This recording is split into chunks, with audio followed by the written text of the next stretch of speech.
Bismillahirrahmanirrahim. Mau tanya Ustazah, saya pernah sakit, nggak bisa sholatnya sholat terbaring gitu. Selama 2 bulan pakai pampers gitu kan. Itu sholat saya jamak lagi, kalau lagi bersih kan, ganti pampers baru sekalian saya jamak gitu. Pertanyaannya, sholat saya perlu diqodho apa gimana gitu? Terima kasih. Baik. Pertanyaannya perlu diqodho atau tidak. Kemudian kita bahas dulu tentang sholatnya orang sakit dalam kondisi tidak bisa suci dari najis. Itu dulu ya Ibu ya, kita bahas itu dulu ya.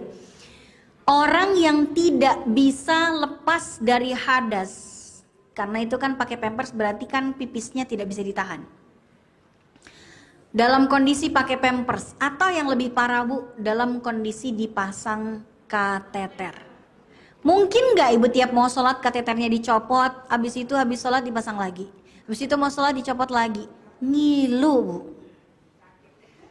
Kasihan orang sholat disuruh copot dulu, pasang, dikira bongkar pasang kayak Lego. Enggak Bu. Atau orang yang sudah tidak bisa menghindari dari kencing karena ototnya yang sudah, apa ya istilahnya Bu?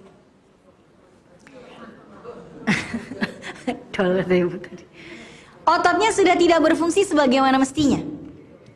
Ya Bu, ototnya sudah tidak bisa berfungsi sebagai mestinya, sehingga ibaratnya keran Bu, itu kerannya udah diginiin, tetap aja dia keluar airnya.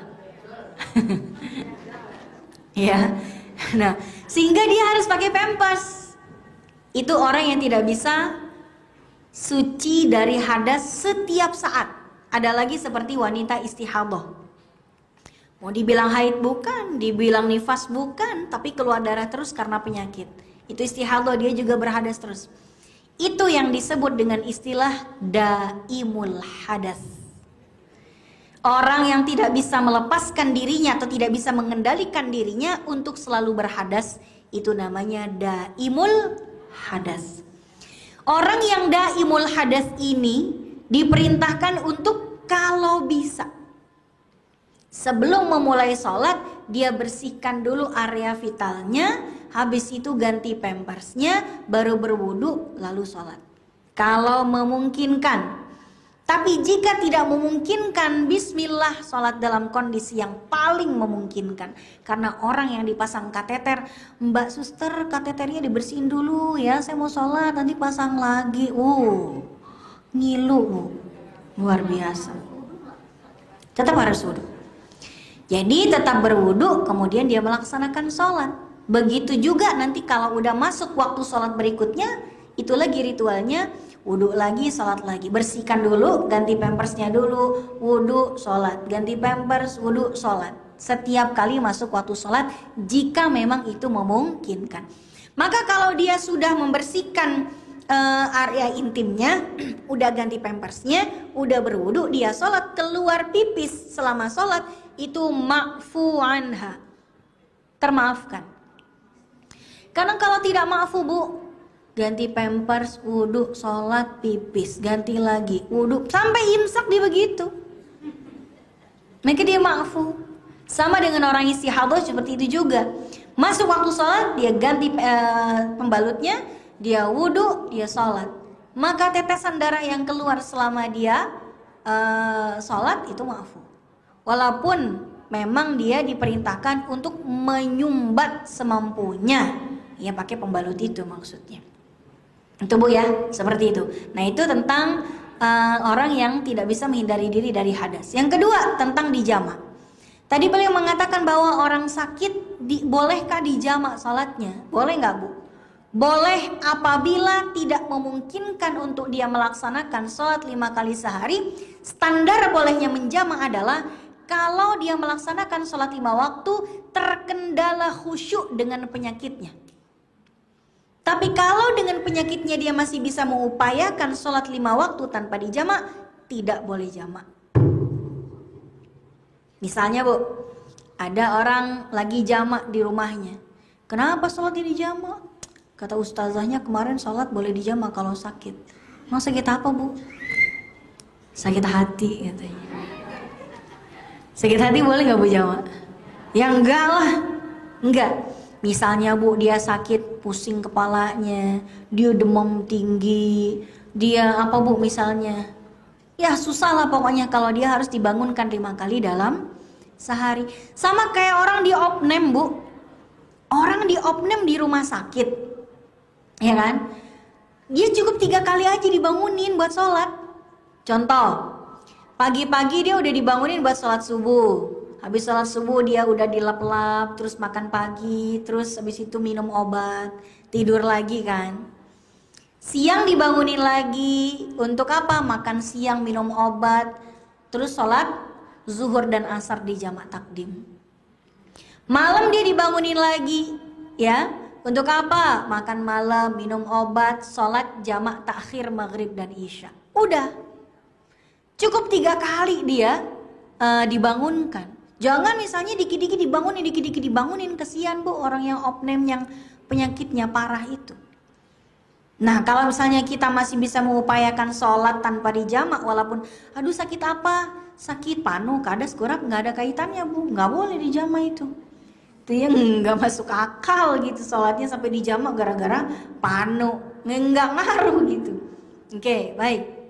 Kemudian yang berikutnya, apakah wajib diulangi kembali as-sholatu li hurmatil waqti yang dilakukan dalam kondisi sakit? Berapa lama tuh Bu? 2 bulan lamanya. Ini dia Bu. As-sholatu li hurmatil waqti ini apabila dilakukan dalam waktu yang lama, itu tidak harus diulang. Sama seperti orang yang selalu berada di perjalanan di dalam kapal yang dia selalu sholatnya tiap hari li hurmatil waqti. Dia anak buah kapal Bu. Sholatnya nggak pernah ngadep kiblat, kapalnya berbelok-belok terus. Itu kan pasti lihurmatil waktu terus, berbulan-bulan dia. Ya Bu, orang kalau naik kapal yang antar kota, antar provinsi itu kan bisa berhari-hari, berbulan-bulan, apalagi ke luar negeri. Kalau sampai dalam waktu yang lama, tidak wajib untuk diulangi kembali. Sudah menggugurkan kewajibannya saat itu dan seterusnya. Namun untuk orang yang dalam perjalanan yang cuma sehari, 2 hari, 3 hari, itu harus diganti. Kenapa? Karena waktunya sangat sebentar dan tidak ada masyaqqah untuk dia melaksanakan pengulangan sholat lihurmatil waqti di dalam perjalanannya. Kira-kira seperti itu. Untuk kategori lamanya boleh tahu nggak Ustaz? Minimal apa sebulan, apa 2 minggu, 3 minggu gitu. Yang disebut lama itu berapa lama Bu kira-kira? Lama itu nanti pasti para ulama beda-beda. Karena bagi beberapa orang 3 hari itu dibilangnya udah lama. Padahal emang malas ganti doang. Perjalanan itu selalunya kalau di masa Nabi itu dihitungnya selalu dalam hitungan 3 hari. Ya enggak Bu? Misalnya seorang perempuan apabila dia berperjalanan 3 hari, kemudian masa fatul qasr itu biasanya ditempuh dengan 3 hari, selalunya 3 hari. Kemudian orang itu bisa menjamak dan mengqasar itu adalah 3 hari di luar hari kedatangan, selalu patokannya 3 hari. Kalau sampai lebih dari 3 hari itu sudah tidak harus diganti. 3 hari ya Bu. Oke. Jadi kalau misalnya Ibu sakit berhari-hari 1 minggu dan itu selalu lihurmatil waqti, ya itu nggak usah diganti. Tapi Ibu perjalanan dari sini ke Saudi itu paling cuma 9 jam. Itu nanti diganti, ya Bu ya. Baik. Untuk tambahan, kalau lagi dalam sholat ini kita tiba-tiba keputihan kita keluar, berasa gitu, itu hukumnya gimana Ustazah? Baik. Ibu yang di belakang nanti yang mau nanya ada? Oke, biar sekalian.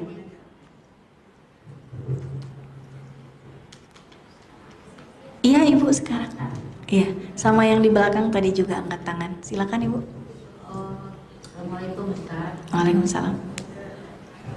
Ini nanyanya kan zaman-zaman kita dulu ya. Maksudnya nih hamil atau melahirkan dan punya anak. Kadang-kadang udah selesai nifas tapi kita belum sholat juga kadang-kadang ya kan. Terus udah dia. Terus itu gimana gantinya Ustazah? Bisa diganti sekarang atau gimana? Ya. Baik, satu lagi Ibu.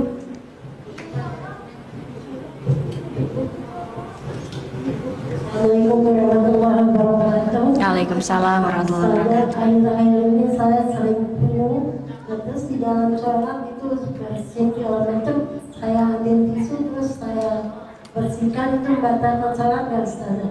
Terima kasih. Assalamualaikum warahmatullahi wabarakatuh. Waalaikumsalam. Begitu bersin, ibu ngambil tisu di depan ibu, terus ibu begituin. Atau tisunya ada di sana, Bu? Jalan-jalan dulu. Oh, dekat ya, Bu ya? Dekat. Misalnya nih, ada meja di sini. Ibu sholat di sini. Ngambil tisu, begitu ya? Nggak jauh berarti. Ini bunyi apa nih, Bu? Oke, baik. Baik. Pertama tentang keputihan.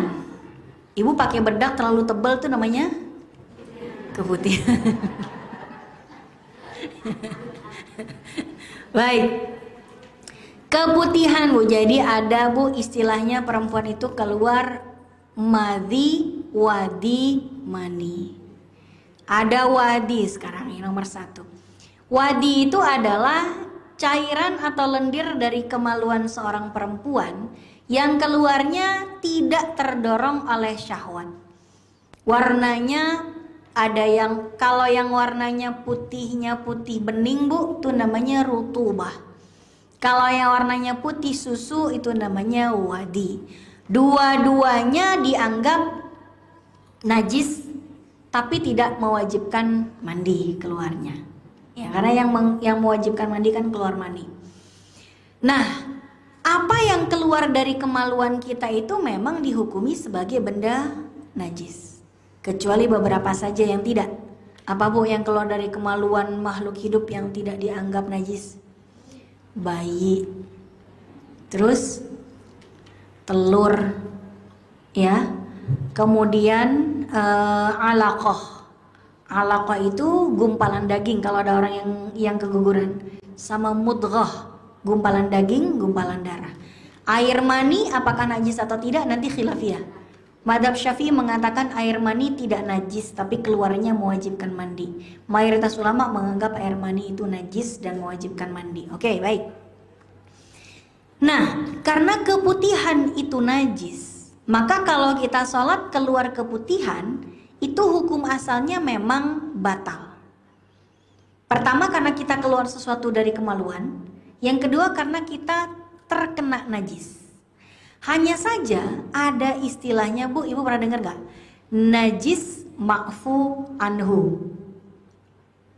Pernah dengar? Najis yang termaafkan.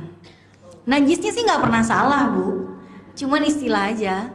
Najis yang termaafkan. Maksudnya ditolerir.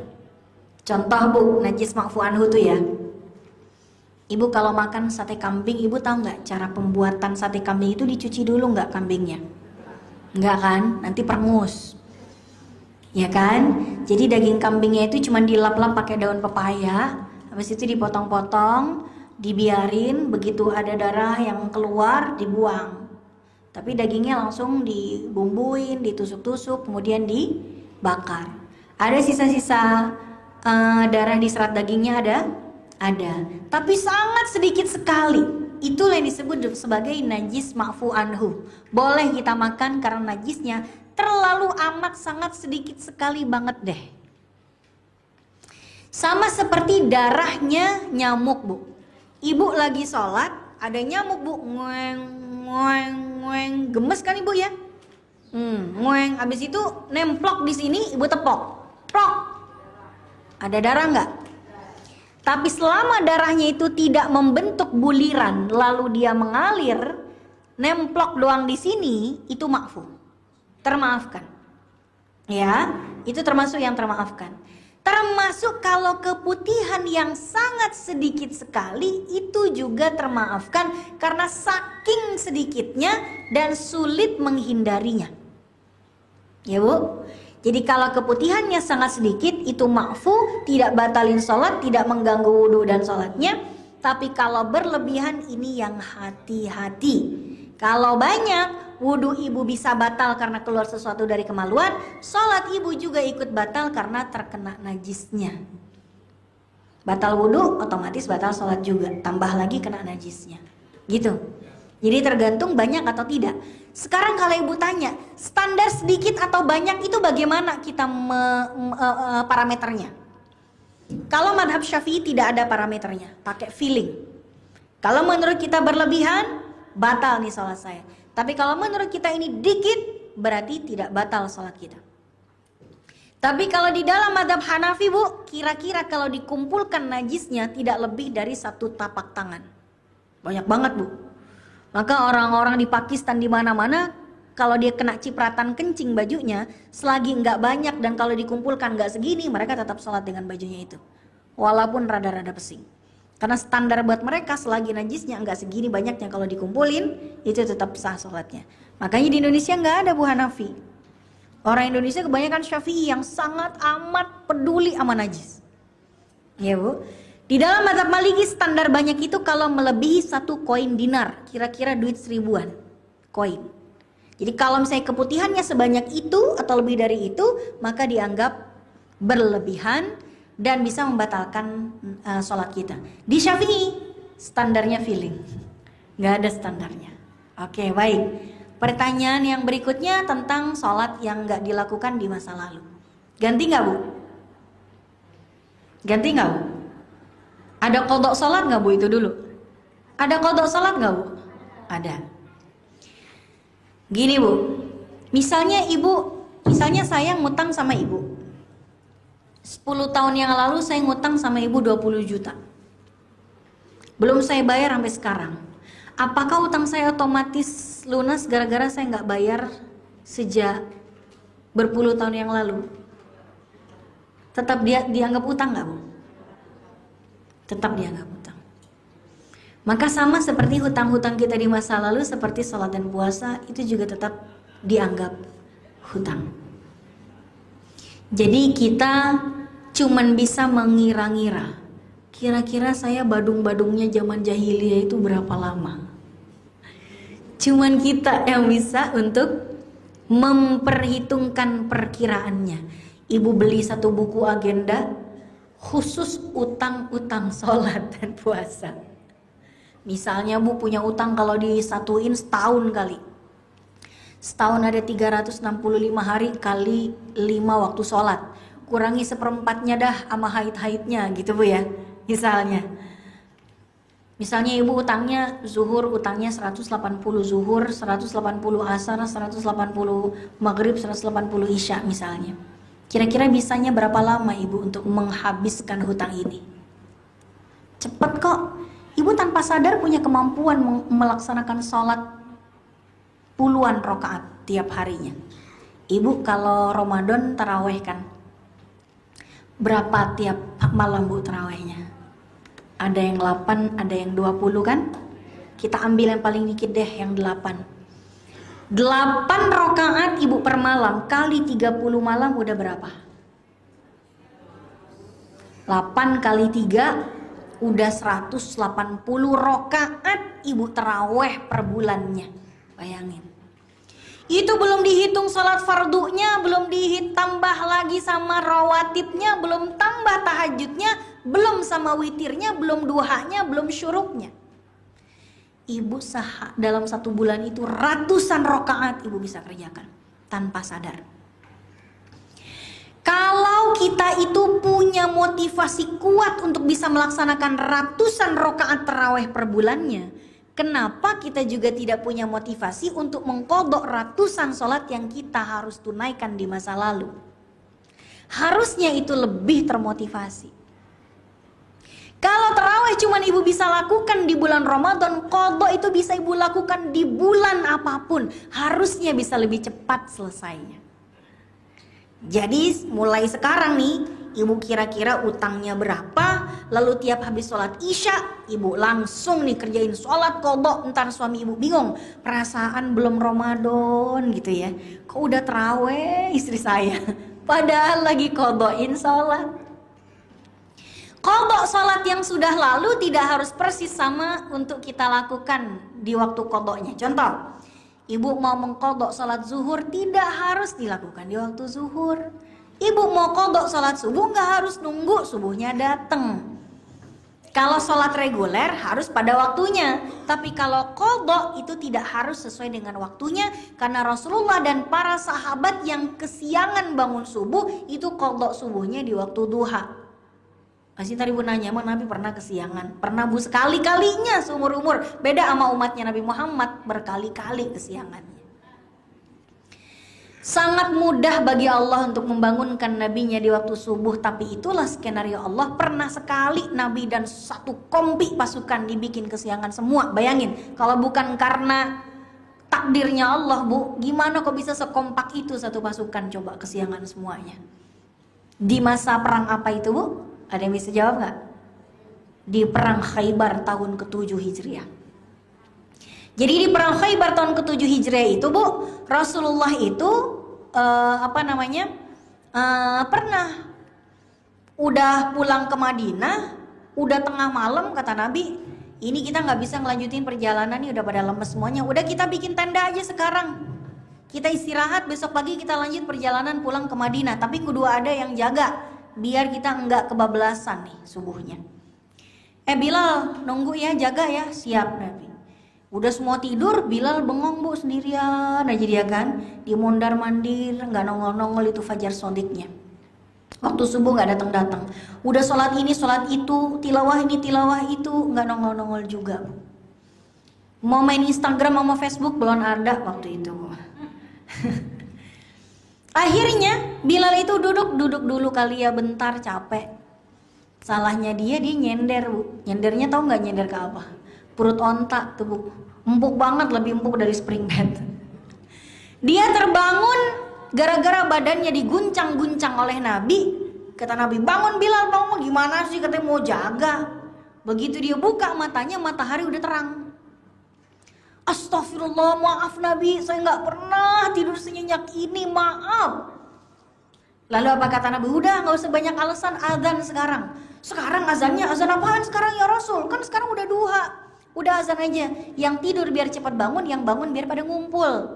Berkumpullah mereka menjadi satu. Lalu Nabi mengatakan, man nasiya sholata aw nama anha fa kafaratuha yusalliha idza dzakaraha.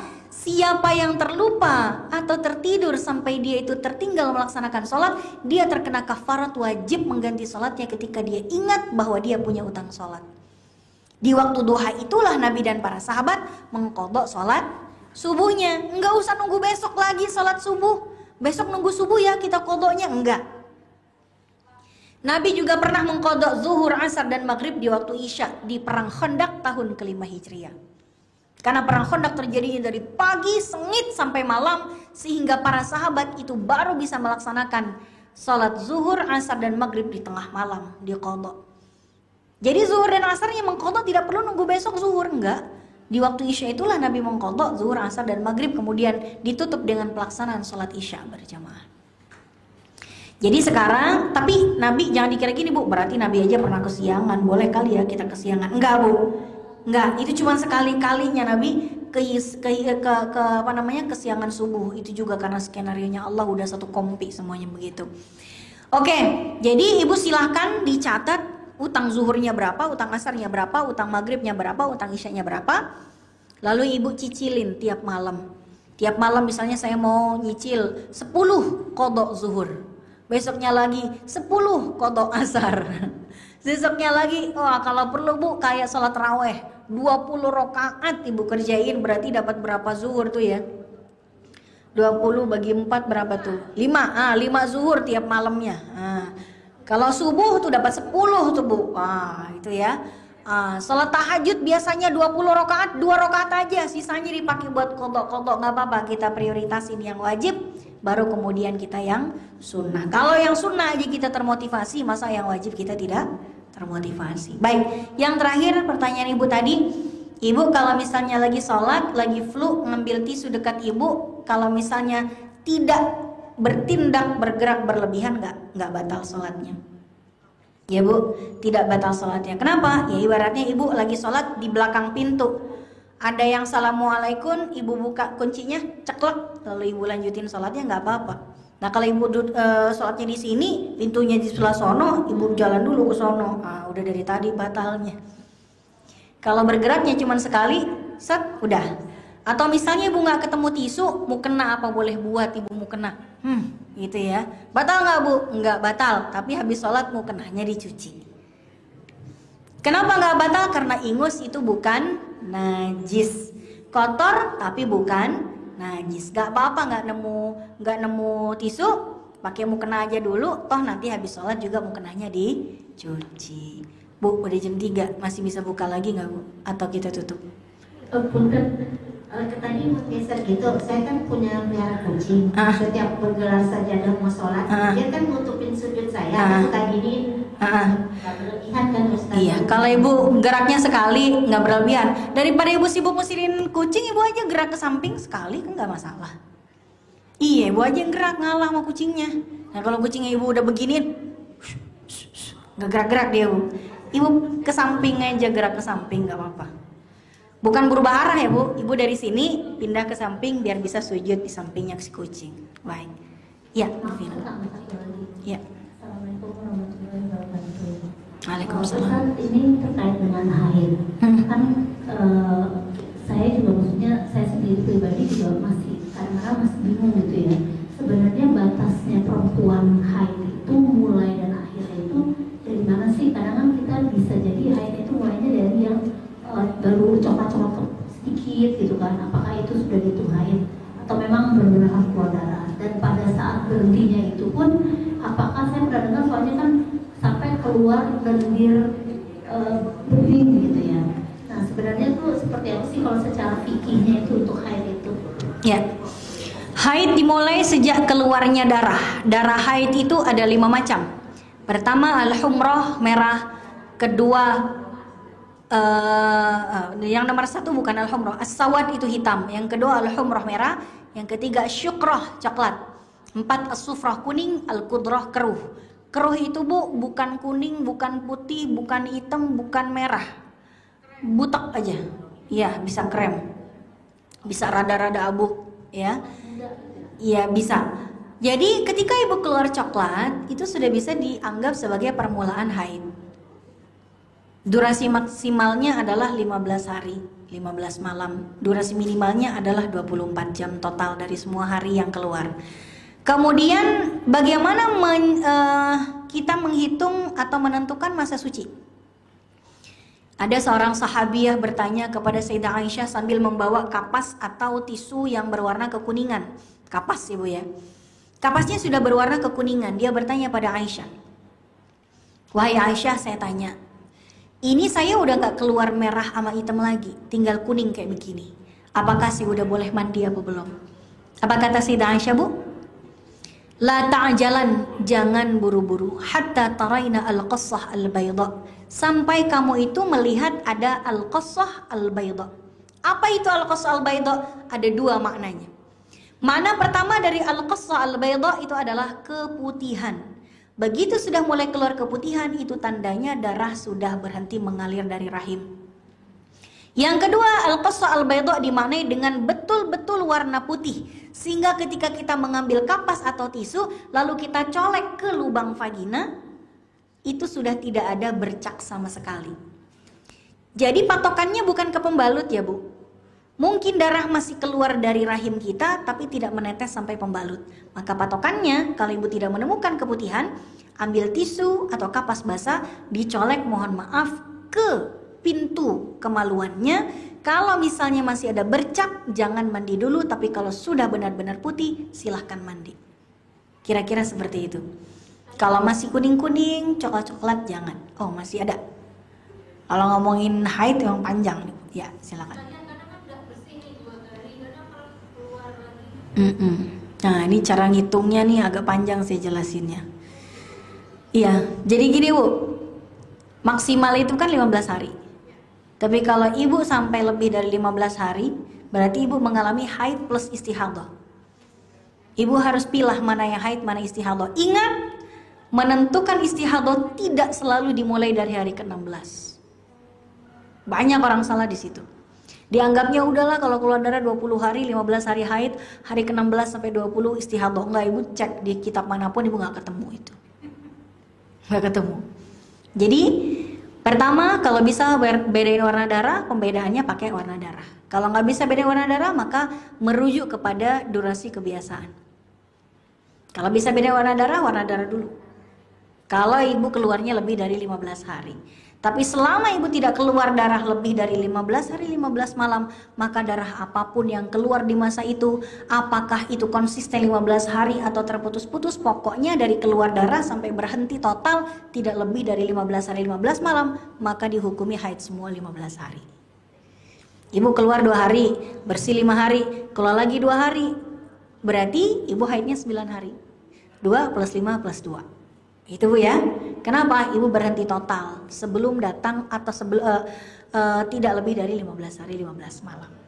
Kira-kira seperti itu. Sudah ya, sudah. Baik. Masih ada lagi? Sepertinya waktunya Bu, ini udah persiapan azan sepertinya. Baik, kalau begitu kajian kita hari ini alhamdulillah sudah selesai, sudah jam 3 kita akan persiapan untuk melaksanakan sholat asar. Mari sama-sama kita menutup kajian ini dengan berdoa. Semoga Allah berikan kita sehat walafiat, umur yang panjang dengan kemuliaan dan keberkahan hidup. Allah berikan kita rizki yang halalan tayyiban mubarakan. Allah berikan rumah tangga kita sakinah, mawaddah, warahmah. Diberikannya kita anak keturunan yang soleh solihah. Dipasangkanlah pula mereka kelak dengan yang soleh dan solihah pula. Amin amin ya rabbal alamin. Bismillahirrahmanirrahim. Allahumma salli ala sayyidina Muhammad wa ala ali sayyidina Muhammad. Hamdan yuafi ni'amahu yukafi'u mazidah. Ya Rabbana lakal hamdu wa lakal syukru kama yanbaghi li jalali wajhikal karim wa 'azimi sultanik. Rabbana taqabbal minna salatana wa siyamana wa ruku'ana wa sujudana wa takhasyu'ana wa tadarru'ana wa ta'abbudana wa tammim taqsirana ya Allah ya arhamar rahimin. Rabbana anfa'na bima 'allamtana wa 'allimna ma yanfa'una warzuqna 'uluman tanfa'una. Rabbana yassir wa la tu'assir. Rabbana tammim bil khair. Rabbana zalamna anfusana wa illam taghfir lana wa tarhamna lanakunanna minal khasirin. Rabbana atina fid dunya hasanah wa fil akhirati hasanah wa qina adzaban nar. Subhana rabbika rabbil izzati amma yasifun wa salamun alal mursalin walhamdulillahi rabbil alamin. Amin amin ya rabbal alamin. Mohon maaf jika ada salah-salah kata atau sikap. Aku qouli hadza astaghfirullah li wa lakum. Wassalamualaikum warahmatullahi wabarakatuh.